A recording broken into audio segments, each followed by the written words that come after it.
Humans spent millions of years making slightly better rocks, and then suddenly started building civilization. That's weird.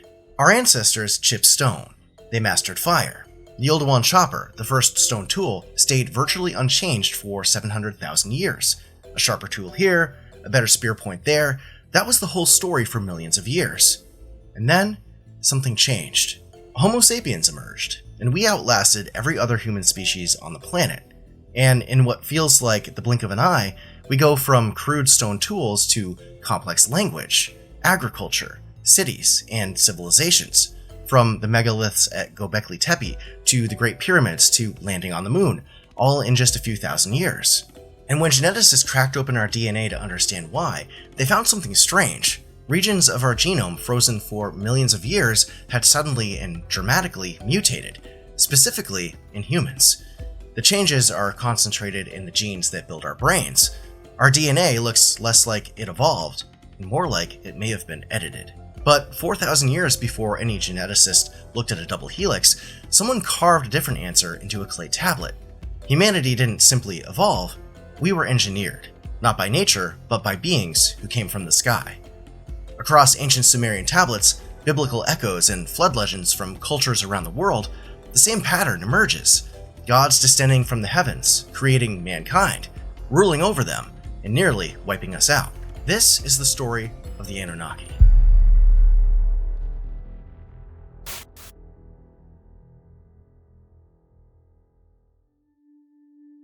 Mesopotamia, the river valleys of modern-day Iraq, is called the cradle of civilization, and the name is earned. Long before the pyramids rose over Giza or Stonehenge stood on the Salisbury Plain, the civilization called Sumer was already thriving between the Tigris and Euphrates rivers. The Sumerians built the world's first known empire around 4500 BCE, and the speed at which they did it is one of the great head-scratchers of archaeology. In only a matter of centuries, they produced the first known writing system, cuneiform, the first codified legal system, the first formal schools, the first mathematical models built on a base 60 system that we still use today to read clocks and measure angles.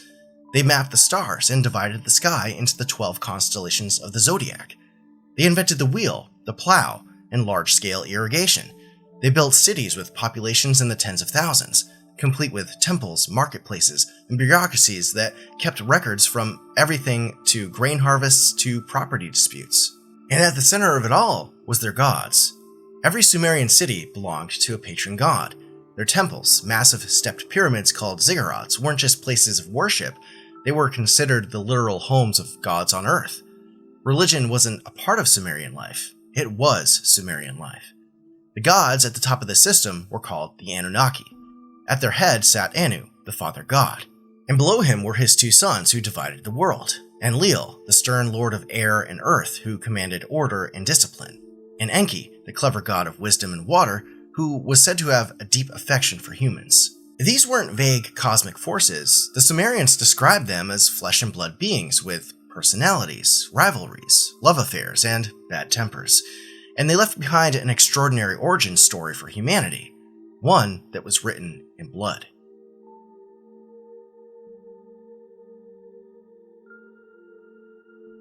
The oldest and most complete origin story is the Epic of Atrahasis, dating to the 18th century BCE. It begins before humans even existed on Earth. The Anunnaki had arrived and set about shaping the world, digging canals, clearing riverbeds, mining for resources, specifically for gold. But they didn't do the dirty work themselves. They actually had a class of lesser gods that they called the Igigi to do it for them. According to some versions, the Igigi toiled for 150,000 years. Eventually, they'd had enough. They burned their tools and surrounded Enlil's temple, refusing to work. The Igigi's rebellion was crushed swiftly, but the Anunnaki knew that the Igigi would simply rise up again if put back into servitude. So it was decided that they needed a new labor force. Enki proposed creating an entirely new being to mine gold for them. A junior god named Gesh-Tui, described as a god who had intelligence, was sacrificed. His flesh and blood were mixed with the clay from the earth. From this mixture, the birth goddess Nintu shaped the first humans, carrying within them the spirit of a slaughtered god. And thus, humanity was born. That's how ancient Sumerians told it anyway. But for hundreds of years, scholars have treated this as exactly what it sounds like, a creation myth, a poetic attempt by an ancient culture to explain where we came from. Now, in 1976, an author named Zecharia Sitchin published his book, The 12th Planet, and threw a hand grenade into this whole thing. Sitchin had spent decades independently studying ancient languages, like the tablets with cuneiform from ancient Sumeria, and he argued that those tablets weren't describing mythological gods. Instead, they were describing flesh and blood extraterrestrials. He translated the word Anunnaki to mean those who from heaven to earth came. In Sitchin's version, the Anunnaki came from a distant undiscovered planet called Nibiru on a massive 3,600-year elliptical orbit that goes all the way to the outer solar system. Now, according to the story, their planet's atmosphere was dying, and they needed gold, vast quantities of it, to suspend as nanoparticles to shield against cosmic radiation. And that sounds impossible, but consider this. Gold is one of the best-known reflectors of infrared radiation. NASA coats astronaut helmet visors with gold for exactly this reason. The James Webb Telescope's mirrors are gold-plated for the same principle. Now, Sitchin claimed the Anunnaki arrived to Earth roughly 450,000 years ago, touching down in an area that is now modern-day Iraq at the city of Eridu, which in Sumerian mythology independently calls the first city. They spread out in search of gold and other resources, and Southern Africa, the region that Sitchin specifically claimed they mined, just so happens to sit on some of the oldest and richest gold deposits on Earth. In Eswatini, the Ngwenya mine has been radiocarbon dated to around 43,000 BCE. It's one of the oldest known mining operations in the world, tens of thousands of years before any of the first known civilizations on Earth. But Sitchin read Enki's creation not as a mystical act of the gods, but as genetic engineering. He noted that clay in ancient Sumerian didn't necessarily mean literal mud. It represented earthly biological material. The blood of a god contained divine essence, what we might call today DNA. Enki's plan wasn't to create life from scratch, it was to take the dominant existing hominid species on Earth at the time that was sort of like them, Homo erectus, and upgrade it. Now, the first attempts failed. The Babylonian writer Berosus described a primordial time of hideous hybrid beings that were created, creatures with the heads of men on the bodies of bulls and other animals. Sumerian texts say that Ninhursag produced 6 deformed beings before getting it right, and the successful result was called the Lulu, literally the one who has been mixed. In the perfected model, well, Enki called him Adamu, the first man. And if that sounds familiar, it should. Scholars have connected this character to the biblical Adam.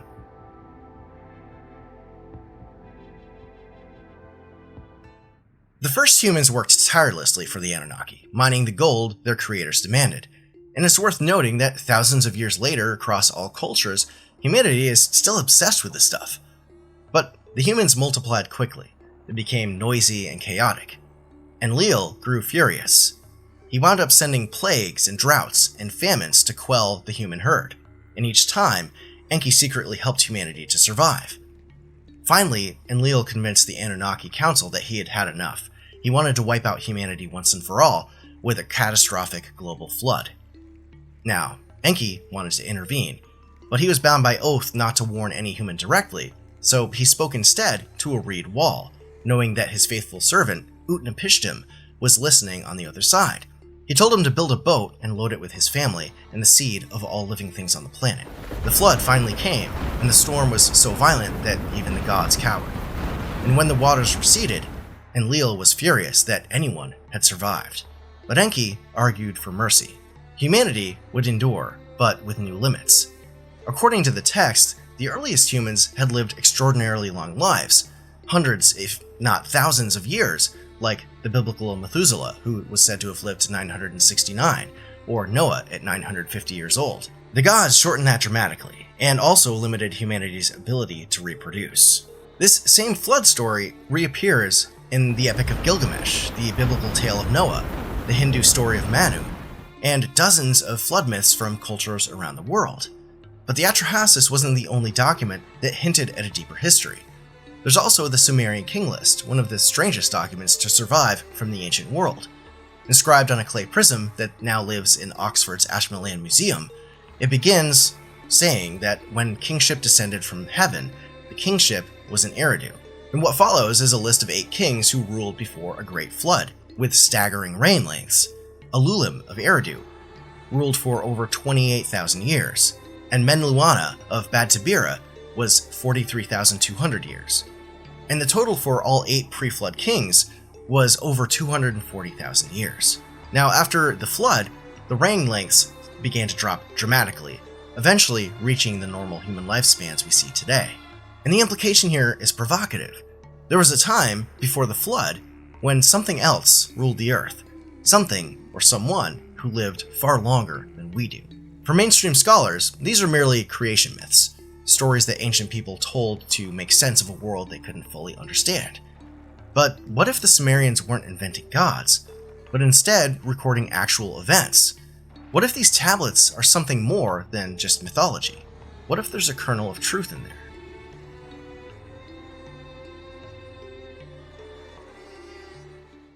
If something this massive really happened, you'd expect echoes of it in other cultures.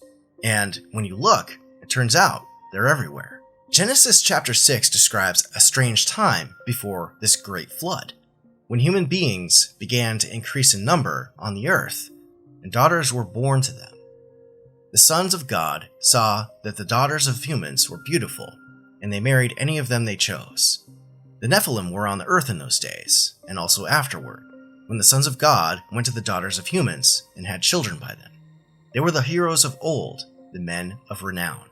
For ancient astronaut theorists, the sons of God means the Anunnaki and their servants. But the theory draws an important distinction, because not all interbreeding produced the same results. When the Anunnaki themselves had relationships with human women, the offspring turned out to be demigods, powerful, intelligent, larger than ordinary humans, but ultimately beneficial. Figures like Gilgamesh, who was described as 2/3 god and 1/3 man. These hybrids became kings and priests and legendary heroes. On the other side of it, though, the Ajiji, who were still around, also began taking on human wives, and their offspring was something else entirely. Something that would become a threat to everything. These hybrids were called the Nephilim, giants of tremendous size and strength, but lacking the refinement of the Anunnaki bloodline. And the thing was, they were violent, they were insatiable, and according to multiple ancient sources, they were downright horrifying. The Book of Enoch describes what happened next. The Nephilim consumed everything humans produced until humanity could no longer feed them, and when the food ran out, they turned on humanity itself. The short of it was, this was a hybrid species far too large, too violent, and too hungry for the Earth to sustain. And according to the theory, this was one of the main reasons for the Great Flood. Not just the noise and the overpopulation of humans, but the Nephilim had also become an existential threat and were throwing a wrench into the Anunnaki's entire operation. And Leo looked at the planet overrun by violent, uncontrollable giants born from forbidden unions and decided that the only solution was to wipe the slate clean. The flood wasn't just punishment, it was pest control. And multiple ancient traditions echo a similar narrative. The Titans of ancient Greek mythology, massive beings born from the union of gods and earlier divine races, waged war before being cast into Tartarus.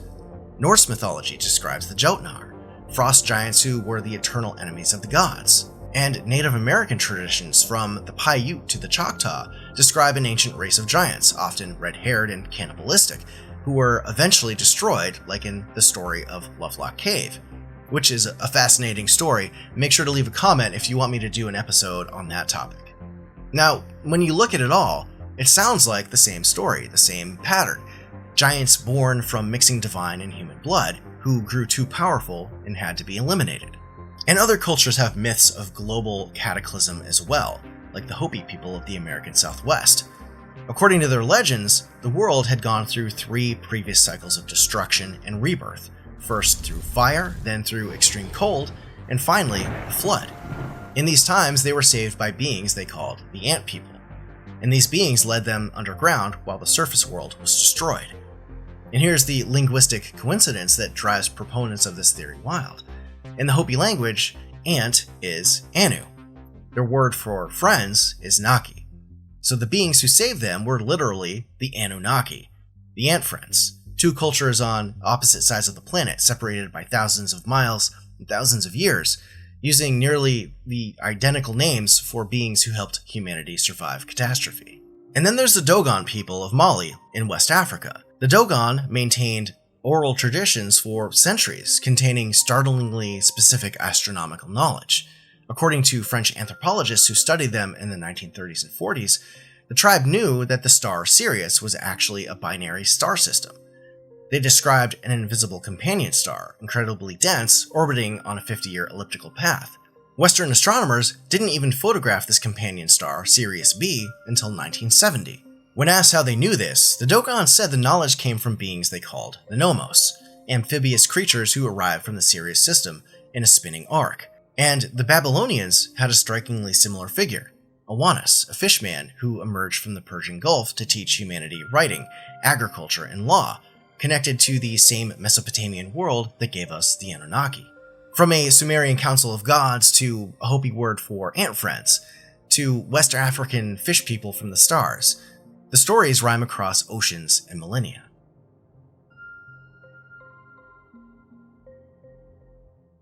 This is the story of an ancient, advanced, spacefaring alien race who came to Earth searching for gold to repair their world's atmosphere, who created us and tried to destroy us, but ultimately imparted to us their knowledge.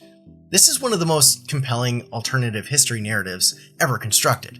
It's one of my favorites. But is any of it true? Well, almost everything in the modern Anunnaki theory traces back to none other than Zecharia Sitchin. And I love a great science fiction story, but the hard truth is that Sitchin got a lot of things wrong with this. He wasn't a linguist, he wasn't an archaeologist, or a philologist. He was a shipping executive who claimed to have taught himself cuneiform. Virtually every mainstream Sumerologist who has reviewed his translations has rejected them. The late scholar Michael Heiser spent years going through his work word by word and found that it was riddled with inconsistencies. Take, for example, the word Anunnaki. Sitchin claimed that it meant those who from heaven to earth came. And the accepted translation from scholars say that this word means princely offspring, or the children of Anu. His translation of the word Nephilim as those who were cast down is similarly disputed. In Hebrew, it more likely means the fallen ones, in a moral sense. And what about the planet Nibiru? Well, in Babylonian text, Nibiru means crossing, and was likely a celestial reference point to possibly the planet Jupiter, not an unknown planet in the far reaches of our solar system. And as far as the gold mining story, well, the Sumerians did mention gold in their text, but nothing about mining it to heal an alien atmosphere. That concept doesn't appear until much later in Sitchin's book series. And similarly, the genetic engineering claims that Sitchin promoted, from what we know, the Sumerian creation myths describe gods forming humans from clay and blood. This was a powerful metaphor, but the texts don't mention anything resembling something like DNA or biotechnology.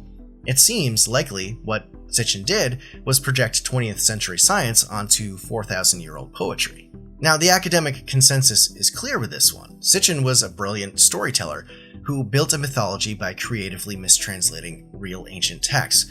His books are built on real scholarship, real texts, real archaeology, which is exactly what makes them so compelling and convincing, but ultimately, in the end, incorrect. So it's debunked, right? Case closed? Well, not so fast, my friends, because even if you throw out every word Sitchin ever wrote, there are still questions about our species' origins that remain genuinely unanswered.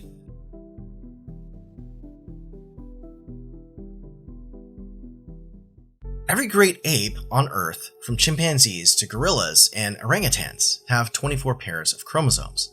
In humans, as it turns out, we only have 23.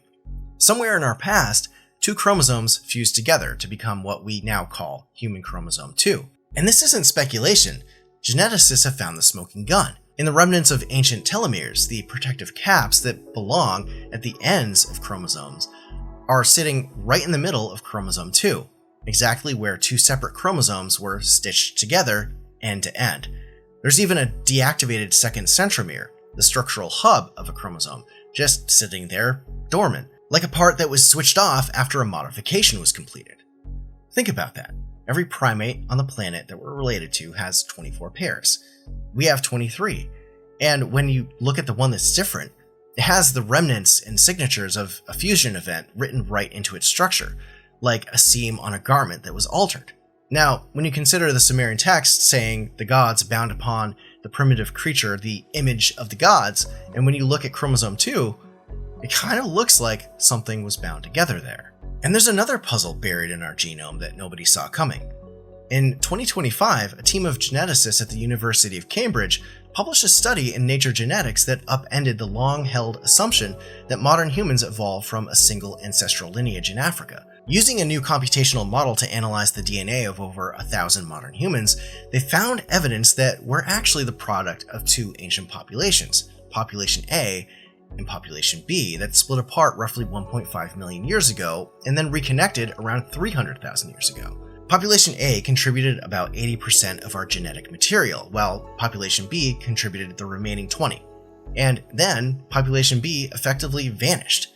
No fossils have been confidently linked to them, no bones, no tools. They're what geneticists call a ghost population, a group that we can only detect through the fingerprints they left in our DNA. But here's the part that matters for the story. The researchers found that the genes Population B contributed were specifically concentrated in areas related to brain function and neural processing. In other words, a mysterious and unidentified population of beings interbred with our ancestors and left behind genes that may have supercharged our brains and then disappeared from the record entirely. The lead researcher said their origins are uncertain and that our evolutionary history is far richer and more complex than we imagined.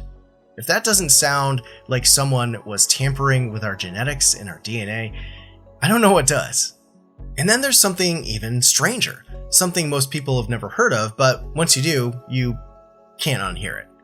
Human Accelerated Regions, or HARs. In 2006, geneticist Catherine Pollard and her team identified 202 regions in the human genome that had been almost perfectly conserved across millions of years of mammalian evolution. The same in mice, the same in dogs, but had suddenly undergone a burst of rapid mutations, specifically in humans since our split from chimpanzees. The most dramatic of these, HAR1, had accumulated 18 mutations where you'd statistically expect maybe one or two. And where is HAR1 active?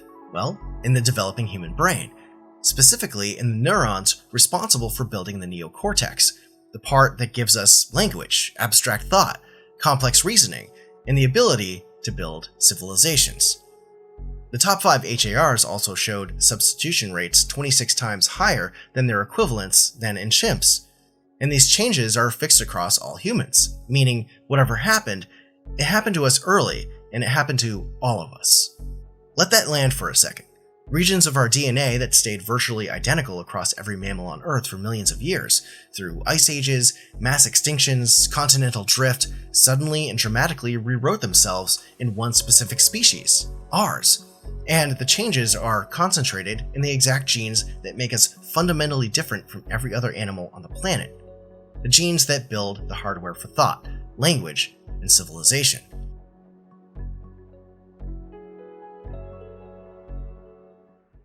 Now, we've already established that the Sumerian creation texts are almost certainly mythology, not a literal record of genetic engineering and aliens. But if you were going to write a myth that accidentally described what actually happened to our genome, it would sound almost exactly like this. Not random noise, not gradual drift, a targeted rewrite of the code that matters the most.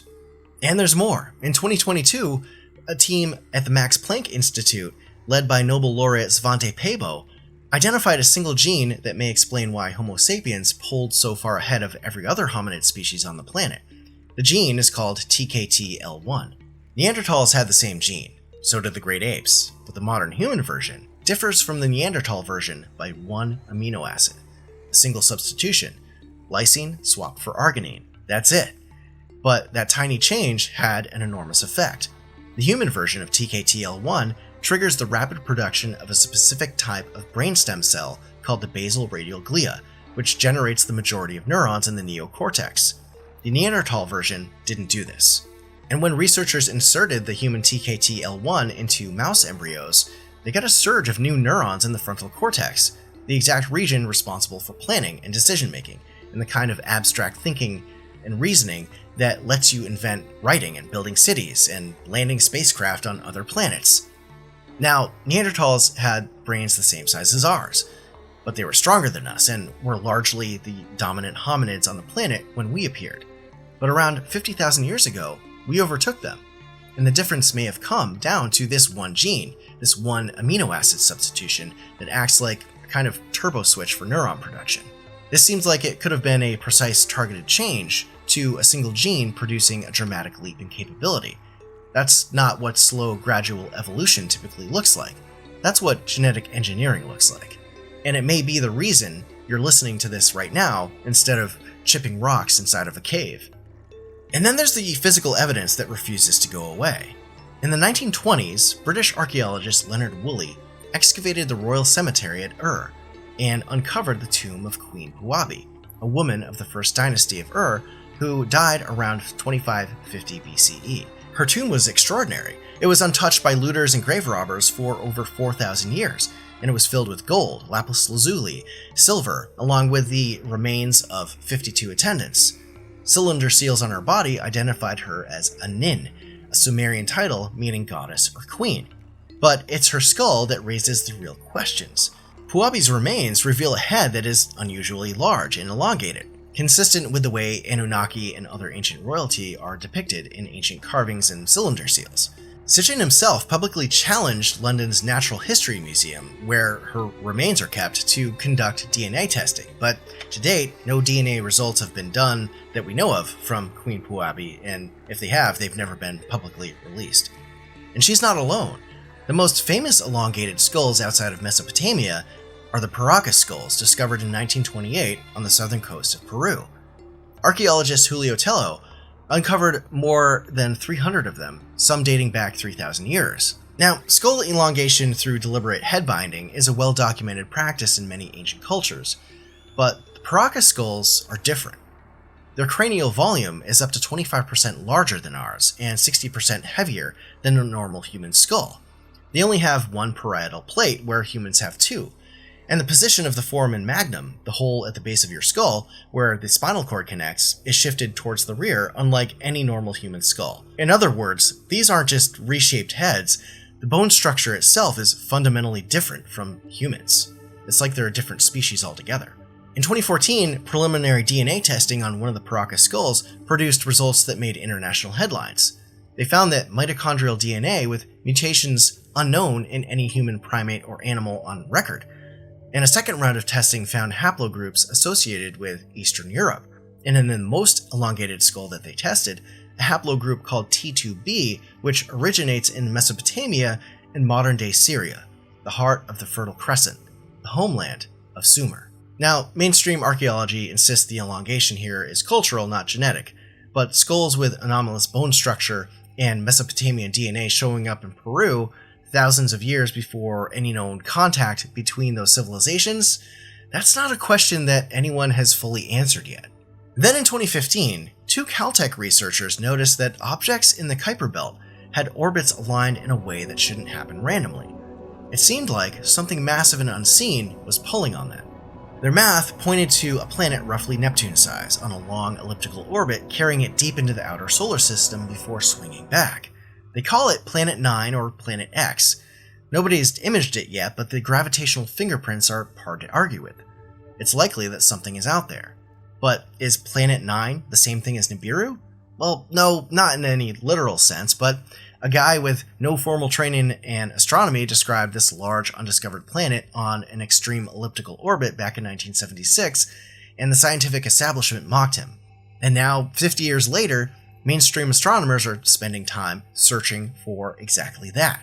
So here's the honest truth. Sitchin's story, aliens from Nibiru mining gold with humans as a slave force, doesn't hold up under scrutiny. His translations were wrong. His astronomy was wrong. His narrative was creative interpretation, not scholarship. But the questions that led him to write those books, those are still very much alive. Why did Homo sapiens appear so suddenly? Why does our genome contain evidence of rapid, targeted changes to the genes that matter the most? Why do we have a fused chromosome that every other primate doesn't have? Why do cultures on every continent tell stories of beings who came from the sky, created mankind, and nearly destroyed us with a flood? Why does a 4,500-year-old Sumerian queen have an elongated skull that nobody wants to test? And why do elongated skulls with Mesopotamian DNA show up in Peru? The Anunnaki, as Sitchin described them, may be fiction, but the mystery those stories were trying to explain, the mystery of us, of where we came from and why we're so different from everything else on this planet, that mystery is real, and it's still unsolved.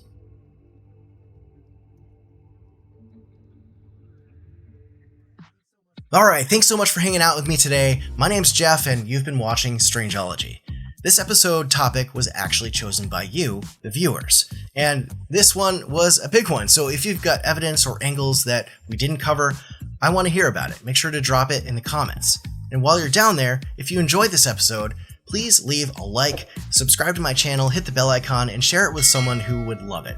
That stuff genuinely helps this channel grow, and I appreciate every single one of you who does it. If there's a story or a topic that you want me to tackle next, or you've got your own experience that you want to share about the strange and unexplained, you can head on over to strangeology.com/contact or message me directly at stories@strangeology.com. Don't forget that Strangeology is also a podcast, the Strangeology Podcast, which you can listen to right here on my channel, or you can find it on your favorite or preferred podcasting platform. I do deep dives into 14 topics like this one, plus interviews with authors, researchers, and experts who deal with the strange and unexplained. I'm aiming for a bi-weekly release schedule, but with more support from all of you, I can ramp that up and put out even more content. And speaking of support, if you want to help keep Strangeology going, you can do so by becoming a channel member, or you can become a member over at patreon.com/Strangeology for as little as $1. Higher tiers get you more perks like early access to new videos and podcast episodes that are ad-free, as well as access to Strangeology Beyond, the members-only portion of the show, plus shoutouts, exclusive merch, store discounts, the T-shirt of the month club, and more. And I want to give a huge thank you out there to all of my current members who help keep the lights on here at Strangeology HQ. You're genuinely loved and appreciated, so thank you so much. Again, that's patreon.com/Strangeology. And if you like talking about this kind of stuff and need more Strangeology in your life and want to connect with a growing community of like-minded people, you can come join us over on my Discord. It's completely free, and I'll link it down below in the description. And finally, the merch. I've got some linked here, but there's even more over on my official shop. We've got everything from t-shirts to tank tops, long sleeves, sweatshirts, and hoodies to mugs, stickers, pins, posters, and more. There's a whole range of cryptid, alien, and paranormal designs. I'm always adding new stuff, so you can grab something for yourself or that person in your life who loves the weird stuff. You can check it out at strangeology.etsy.com. Link will be down below. Alright, that's all for me for now. Until the next time, as I always say, make sure to take care of yourselves and each other, and keep it strange.